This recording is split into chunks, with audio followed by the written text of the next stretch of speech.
Okay, good morning, everybody. Dr. Rafich here from Vet Triage, October 28th, Monday, 2024, 8:55 a.m. Pacific time. We are starting a brand new JAVMA. There it is, cute doggy. This is from May 15, 2018, and the article we're going to talk about is the importance of veterinary career awareness.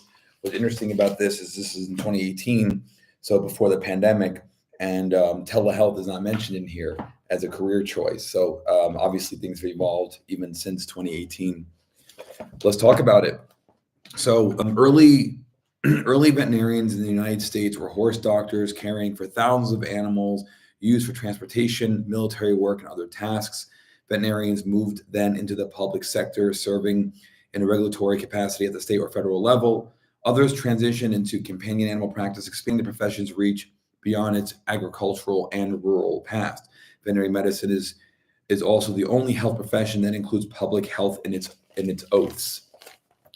So the next category here is going to be careers outside of clinical practice. The AVMA's Model of Veterinary Practice Act defines a veterinarian as a person who has received a professional veterinary medical degree from a college of veterinary medicine. For example, in Illinois, the title of veterinarian means a person who is validly and currently licensed to practice veterinary medicine in the state. It was, for example, a veterinarian who first discovered West Nile virus in the U.S., and veterinarians were directly involved in responding to the 2014 Ebola epidemic in West Africa.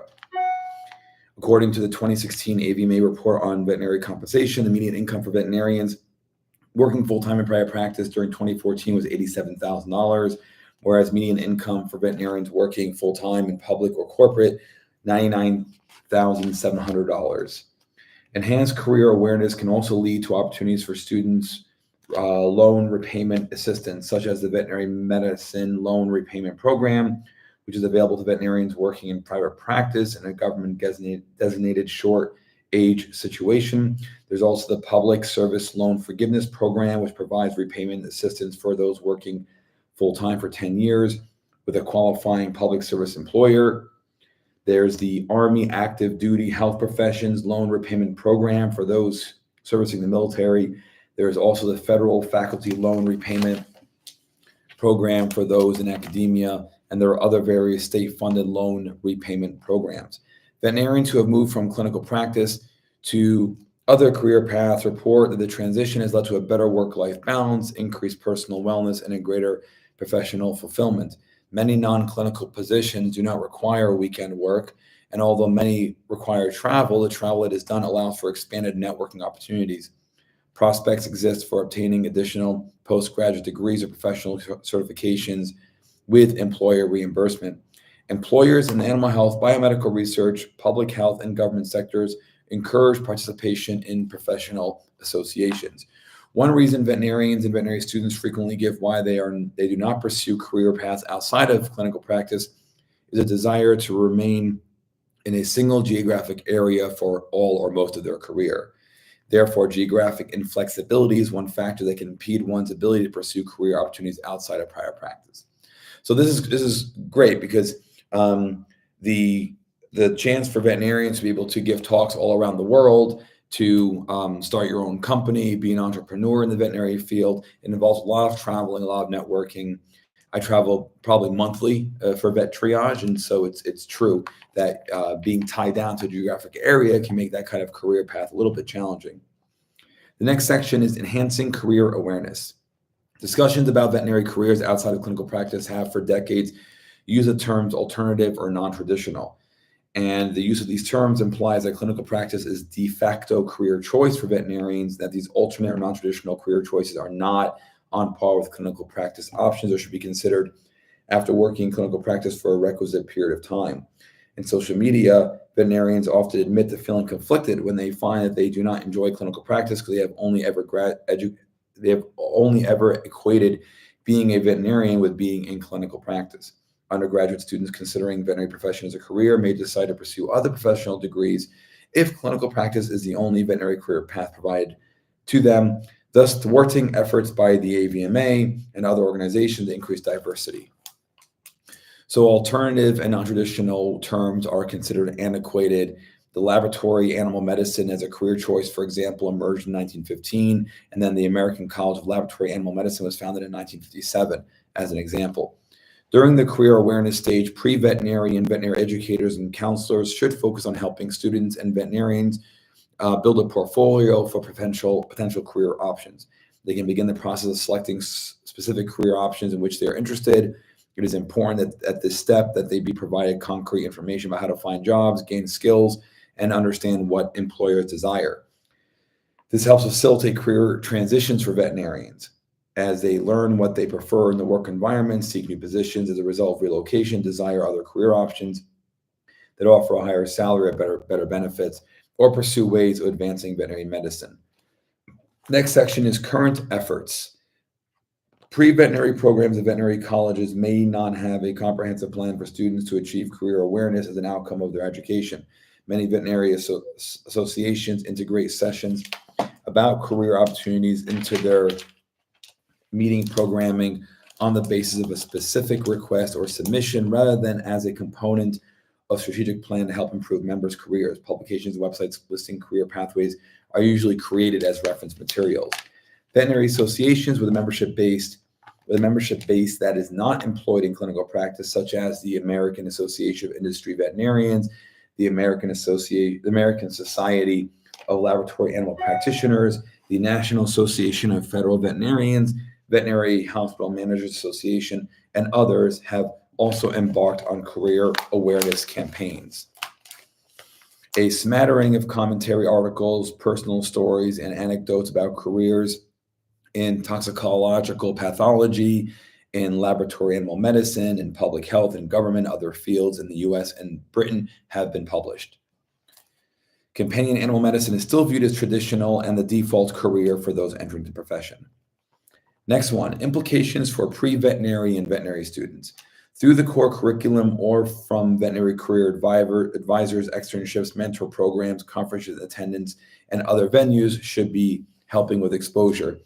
With the pre-veterinary focus, broadening the knowledge base of pre-veterinary and pre-professional counselors represents an excellent strategy for expanding the diversity of the veterinary college applicant pool. North Carolina, for example, their education system actively trains pre-professional advisory staff on undergraduate college campuses to be better equipped to talk to students about career possibilities. This has been a soapbox of mine for a while because you think you're a veterinarian, you're going to help puppies and kittens all day, and then you're going to live happily ever after. Whereas in reality, we don't ever go through with those who are interested in entering the veterinary field what the pros and cons of entering the field are.